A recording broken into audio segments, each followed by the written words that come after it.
मान लो कि आप बहुत ही खतरनाक जगह पे फंसे हुए हो। वहां से बाहर निकलने के मात्र दो दरवाजे हैं। पहला दरवाजा है डोर ऑफ डेथ, खोला तो गए। दूसरा दरवाजा है डोर ऑफ फ्रीडम, खोला तो आजाद। लेकिन आपको नहीं पता कि किस दरवाजे के पीछे क्या है। अब उन दरवाजों के आगे दो गार्ड खड़े हैं। पहला हमेशा सच बोलता है, दूसरा हमेशा झूठ बोलता है। लेकिन आपको यह भी नहीं पता कि कौन सच्चा कौन झूठा। अब वहां से बाहर निकलने के लिए आपको यह आजादी है कि आप हर एक गार्ड से मात्र एक सवाल पूछ सकते हो। अब मेरा सवाल यह है कि आप हर एक गार्ड से क्या पूछो कि आपको पता लग जाए कि डोर ऑफ फ्रीडम यानी बाहर निकलने का रास्ता कौन सा है। 10 सेकंड का टाइम देता हूं, फटाफट से जवाब दो।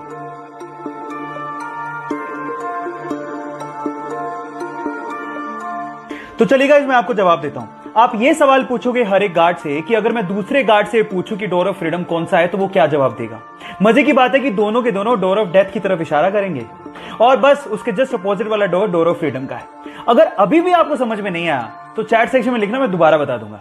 यह घटना है सन 2005 की, जब एक एरोप्लेन न्यूयॉर्क से उड़ान भरता है। लेकिन उड़ान के थोड़ी देर बाद ही पायलट को समझ में आ जाता है कि इसका जो फ्रंट व्हील है वो खराब हो चुका है। अब पायलट प्लेन को लैंड कराने का फैसला करता है, लेकिन लैंड करवाने से पहले वो प्लेन को लगातार 2 घंटे तक आसमान में ही चक्कर कटवाता है ताकि फ्यूल खत्म हो जाए और लैंडिंग के वक्त उसमें आग ना लगे। और उसके बाद अपनी सूझबूझ का परिचय देते हुए वो ये कोशिश करता है कि आगे का व्हील जमीन को ना छुए, जिससे आग लगने की संभावना कम से कम हो। और ऐसा करते हुए वो 140 यात्रियों की जान बचाते हुए प्लेन को लैंड करवा देता है। तो पायलट की सूझबूझ के लिए और 140 यात्रियों की जान बचाने के लिए 1 लाइक तो बनता है।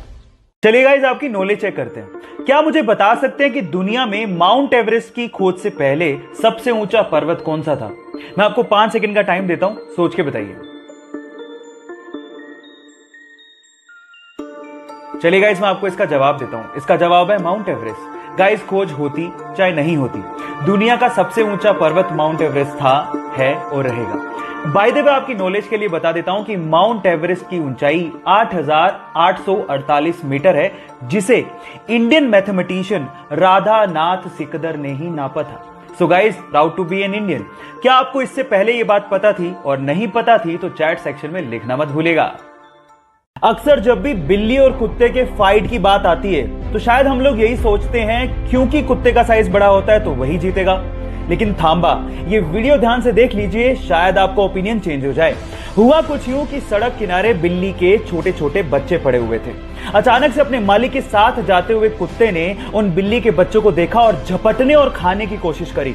इतने में ही उन बिल्ली के बच्चों की मां चीते की रफ्तार से आती है और उस कुत्ते पर झपट पड़ती है और उसके बाद उस बड़े से कुत्ते को खदेड़ डालती है।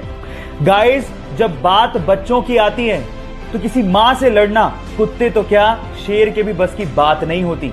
आप लोग क्या कहते हो? चैट सेक्शन में लिखना मत भूलिएगा। चलो गाइस, आपके दिमाग के साथ एक बार और खेलते हैं।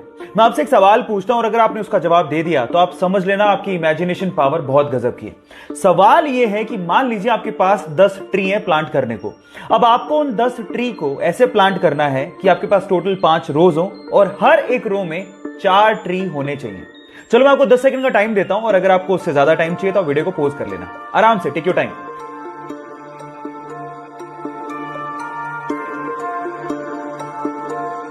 चलिए गाइस, मैं आपको बताता हूं, बहुत सिंपल है। आपको पहले एक स्टार बनाना है। आपको एक स्टार बनाने में टोटल 5 लाइनें लगती हैं।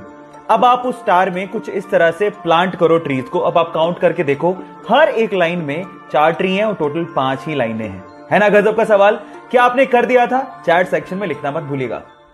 गाइस, अगले 30 सेकंड में मैं आपको बता दूंगा कि इन दी हुई जगहों में से अगली बार आप कहां घूमने जाने वाले हो। आप तैयार हो? चलिए, आप एक काम करिए, आप 1 से लेके 9 तक कोई एक नंबर सोच लो। सोच लिया? अब उस नंबर को आप 3 से मल्टीप्लाई कर दो। कर लिया? अब जो भी नंबर आया है उसमें 3 जोड़ दो। जोड़ दिया? अब जो भी नंबर आया है उसको 3 से मल्टीप्लाई कर दो। कर दिया? अब जो फाइनल नंबर आया है उसमें आपको 2 डिजिट का नंबर होगा। उन दोनों 2 डिजिट के नंबर को आपस में जोड़ दो। जोड़ दिया? बस आप वहीं जाने वाले हो। क्यों? मैंने सही बताया था? चैट सेक्शन में लिखना मत भूलिएगा कि मैंने सही बताया गलत। गाइस, फायरफॉक्स ब्राउजर के बारे में तो सभी जानते हैं, लेकिन मेरा सवाल यह है कि फायरफॉक्स ब्राउजर के लोगो में जो दिखाई दे रहा है वो क्या है? क्या वो बता सकते हैं? ज्यादातर लोगों को शायद लगता होगा कि फायरफॉक्स ब्राउजर के लोगो में एक लोमड़ी यानी कि फॉक्स है, लेकिन ऐसा नहीं है गाइस। एक्चुअली इसके अंदर है एक लाल पांडा, जिसे इंग्लिश में फायरफॉक्स कहा जाता है, और इसी के नाम पर ही इस ब्राउजर का नाम फायरफॉक्स रखा गया है। क्या इसके पहले तक आपको ये फैक्ट पता था? और अगर नहीं पता था तो चैट सेक्शन में लिखना मत भूलिएगा।